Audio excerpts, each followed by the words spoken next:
America is a vast landscape of hidden corners, from the thick, suffocating humidity of southern swamps to the desolate, pine-choked forests of the East Coast and the sprawling suburban sprawl of the West. We like to believe that we have mapped every inch of this country. We like to believe that civilization has pushed the darkness back. But there are things that refuse to stay in the dark. Tonight, we look at three distinct legends. These are not ghost stories told to frighten children. These are accounts backed by police reports, mass hysteria, and video evidence that defies explanation. In South Carolina, a teenager stops to change a tire, only to find himself in a brawl with something reptilian that shreds metal like paper. In the historic Pine Barrens of New Jersey, an entire region is held hostage for a week by a screeching monstrosity with a birth date that goes back to the founding of the country. And in California, security cameras capture something walking across a front lawn, something that looks biologically impossible, yet moves with a terrifying, fluid grace. Are they misidentifications? Are they hoaxes? Or are they proof that we share this land with creatures that biology forgot to record? Sit back, turn off the lights, and let the silence settle. These are the legends of the Lizard Man, the Jersey Devil, and the Fresno Nightcrawler. The setting is Lee County, South Carolina. It is a place of slow-moving water and thick vegetation, dominated by the Scape or swamp. For generations, the swamp was just a part of the landscape, a place to fish, a place to avoid at night due to the mosquitoes and the mud. But in the summer of 1988, the swamp became a place of terror. It began in the early morning hours of June 29th. Christopher Davis, a 17-year-old local, was driving home from work. He was a reliable kid, not prone to tall tales. Around 2 a.m., his car blew a tire near the edge of the swamp. The road was deserted. The air was heavy with the scent of stagnant water. Christopher finished changing the tire and tossed the jack into the trunk. As he turned to get back into the driver's seat, a noise from the tree line made him freeze. Emerging from the shadows was a figure. It wasn't a man. It wasn't a bear. Christopher described it later with chilling clarity. 7 feet tall, covered in green scales, with 3 fingers on each hand ending in black claws. But it was the eyes that haunted him, glowing red, piercing the darkness. Panic set in instantly. Christopher scrambled into his car and slammed the door, locking it just as the creature lunged. This was not a passive observation. This was a predatory attack.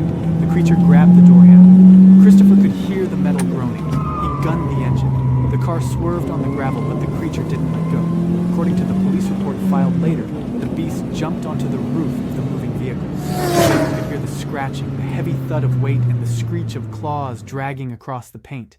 He swerved violently, zigzagging down the road, finally throwing the creature off into the ditch. He didn't look back. He drove straight home, shaking, terrifying his parents. When they went outside to look at the car, the story stopped being a simple hallucination.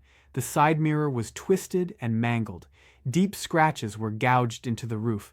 But most disturbing of all, the chrome molding around the fender had been torn away, bearing the marks of what looked like teeth. Christopher Davis was questioned by Sheriff Liston Truesdale.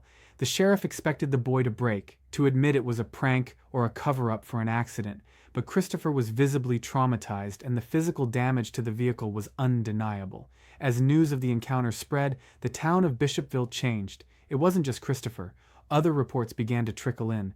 2 weeks later, another car was found near the swamp, mauled as if by a giant can opener. Locals began carrying shotguns. A reward was issued for the capture of the beast alive.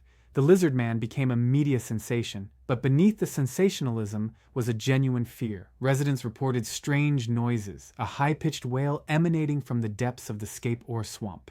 Even today, decades later, the swamp holds its secrets. While skeptics claim it was a bear or a fabrication, those who saw the damage to the cars know that bears do not tear chrome with their teeth. Something was in that swamp in 1988, and perhaps it never left. We move north now, to the desolate stretches of the New Jersey Pine Barrens. 1 million acres of sandy soil and acidic water, a forest so dense and isolating that it feels separated from the rest of the world. This is the home of America's oldest monster. The legend begins in 1735 at a place called Leeds Point. A woman known as Mother Leeds was pregnant with her 13th child. She was impoverished, exhausted, and living in a squalid home. On a stormy night, while in labor, she cried out in frustration, "Let this one be a devil!" According to the folklore, the child was born normal. But moments later, before the eyes of the midwives, it began to change. It grew rapidly. Its body elongated, covered in fur. Its head morphed into that of a horse, and great bat-like wings sprouted from its back. It let out a piercing scream, thrashed around the room, and flew up the chimney, disappearing into the storm. For nearly 2 centuries, the creature was a local ghost story, but in January of 1909, the legend became a terrifying reality for thousands of people. This is known historically as the Phenomenal Week.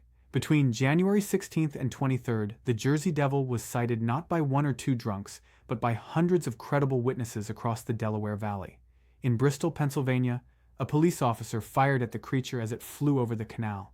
In Haddon Heights, a trolley car full of passengers watched in horror as the beast circled the tracks. Panic ensued. Schools were closed. Mills shut down because workers refused to walk through the woods. The Philadelphia Zoo offered a $10,000 reward for its capture, but the most chilling evidence was in the snow. That week, mysterious tracks appeared on rooftops and in enclosed backyards. They were cloven hooves but arranged in a single file line, suggesting a bipedal creature that could hop over fences and walk on roofs. The hysteria of 1909 eventually faded, but the sightings did not. The Pine Barrens remain one of the most untouched wilderness areas on the East Coast, providing ample hiding space for something that does not want to be found. Over the decades, motorists driving Route 9 at night have reported a massive, winged shape swooping down over their headlights. Campers deep in the woods speak of a blood-curdling scream that sounds like a combination of a woman's shriek and grinding metal.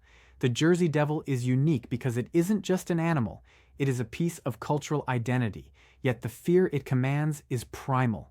When you stand in the Pine Barrens surrounded by stunted trees and silence, it is easy to believe that Mother Leed's curse is still out there, flying just above the canopy, watching. Our final legend brings us to the modern era, where monsters are not found by hunters but by surveillance systems. We travel to Fresno, California.